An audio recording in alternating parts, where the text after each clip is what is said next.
கிறிஸ்துவுக்குள் பிரியமானவர்களுக்கு ஆண்டவராகிய இயேசு கிறிஸ்துவுடைய இனிய நாமத்தினாலே வாழ்த்துக்கள். இந்த நாளின் தியானத்திற்காக மத்தேயு சுவிசேஷம் 2ஆம் அதிகாரம் 2ஆம் வசனத்திலே முதல் பகுதியை தியானிக்கிறோம்.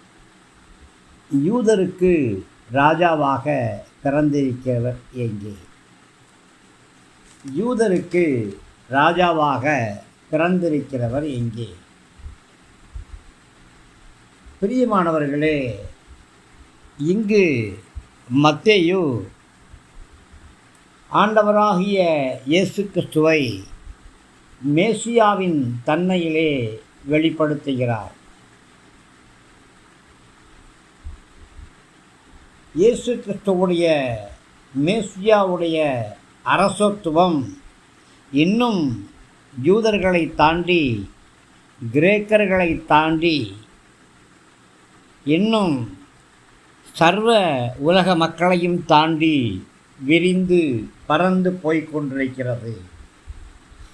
ஆம், இயேசு யூத குலத்திலே பிறந்த தோன்றிய ராஜாதான்.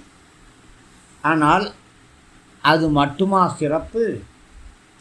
அவர் ராஜாதி ராஜா, அவர் நீதியின் ராஜா, அவர் யுகங்களின் ராஜா, அவர் பரலோக ராஜா, அவர் மகிமையின் ராஜா, மனித வரலாற்றை இரண்டாக பிளந்த அவதார ராஜா, கருணை நிறைந்த ராஜா, தேவராஜா, இரட்சிப்பின் ராஜா, மனிதர்களுடைய மனங்களை மாற்றி அவர்களை மறுரூபப்படுத்தக்கூடிய ராஜா, ஒப்பற்ற ராஜா, கலாச்சாரங்களை மாற்றிய ராஜா, இலக்கியங்களெல்லாம் படைத்த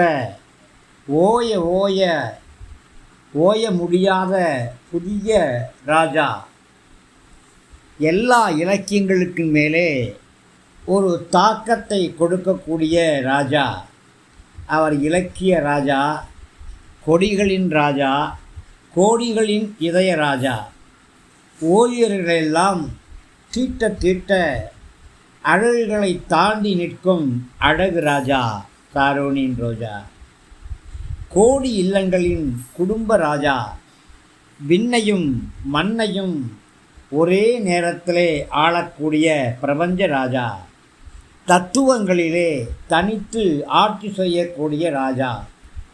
விமர்சனங்களை இன்றைய வரையிலும் தினம் தினம் எதிர்கொள்ளக்கூடிய விசித்திரமான ராஜா இவர்.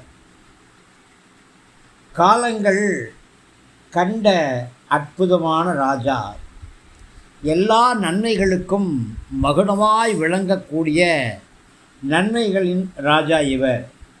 ஞானங்களின் ராஜா இவர்தான், அறிவின் ராஜாவும் இவர்தான், அற்புதமான ராஜாவும் இவர்தான், சமாதானத்தின் ராஜாவும் இவர்தான், பரிசுத்தத்தின் ராஜாவும் இவர்தான், அநாதைகளின் அடைக்கலமான ராஜாவும் இவர்தான், அன்பின் ராஜாவும் இவர்தான், அந்தகார அதிபதியை வென்ற ஒளியின் ராஜா இவர்தான், பாதாளத்தை வென்ற பரிசுத்தமான ராஜாதான் இயேசு கிறிஸ்து என்ற ராஜா.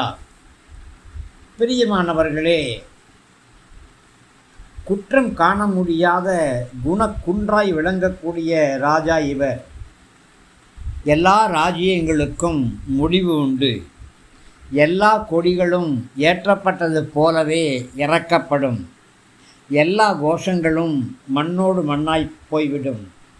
ஆனால் நம்முடைய இயேசு ராஜா மாத்திரம்தான் நித்தியமாக ஆளுகை செய்யக்கூடிய ராஜா. காலா காலங்களுக்கும் சபை என்னும் மணப்பெண் ஆராய்ந்து முடியாத புதுமையின் ஊற்றான புதிரின் ராஜா. இவர் யார் தெரியுமா? இவர்தான் என்னுடைய ராஜா, இவர்தான் உங்களுடைய ராஜா, இவர்தான் நம்முடைய ராஜா. யார் சொன்னது இவர் யூதர்களுக்கு மாத்திரம் ராஜாவென்று? அன்றைக்கு தப்பு கணக்கு போடப்பட்டது. ஆனால் காலம் அந்த கணக்கை திருத்தி அந்த கணக்கை சரியாய் வைத்தது அவர் ராஜாதி ராஜா, பரலோகத்திலே உங்களையும் என்னையும் சேர்க்கக்கூடிய ராஜா, ஜீவ புஸ்தகத்திலே உங்கள் பெயரை என் பெயரை எழுதின ராஜா, நம்மையெல்லாம் ராஜாக்களாய் ஆசாரியர்களாய் மாற்றும்படி கல்வாரி சிலுவையிலே சொந்த இரத்தம் சிந்தி உங்களையும் என்னையும் மீட்டு கொண்ட ராஜா, பாவி என்ற நம்முடைய பெயரை அழித்து பரிசுத்தன் பரலோகவாசி என்ற பெயரை நமக்கு கொடுத்த ராஜா, இந்த ராஜாதான் இயேசு ராஜா, விந்தை இயேசு ராஜா. இதைத்தான் பாடினார்களோ, விந்தை கிறிஸ்து இயேசு ராஜா என்று சொல்லி பாடினார்களோ. சபை மறந்த பாடல் இன்றைக்கு ஆட்டங்களின் மத்தியிலே, பாட்டுக்களின் மத்தியிலே இந்த வரி அநேகருக்கு மறந்து போய்விட்டது. பாரம்பரிய சபை என்று சொல்லக்கூடிய சபைகள் மாத்திரம்தான் இன்றைக்கும் விந்தை கிறிஸ்து இயேசு ராஜா என்று சொல்லி பாடிக்கொண்டிருக்கிறது. கிறிஸ்துவின் பிறப்பின் இந்த காலத்திலே நாம் எல்லாம் ஒருமனப்பட்டவர்களாய் விந்தை கிறிஸ்து இயேசு ராஜா என்று பாடி கர்த்தருடைய நாமத்தை மகிமைப்படுத்துவோமா? கர்த்தர் உங்களை ஆசீர்வதிப்பார்.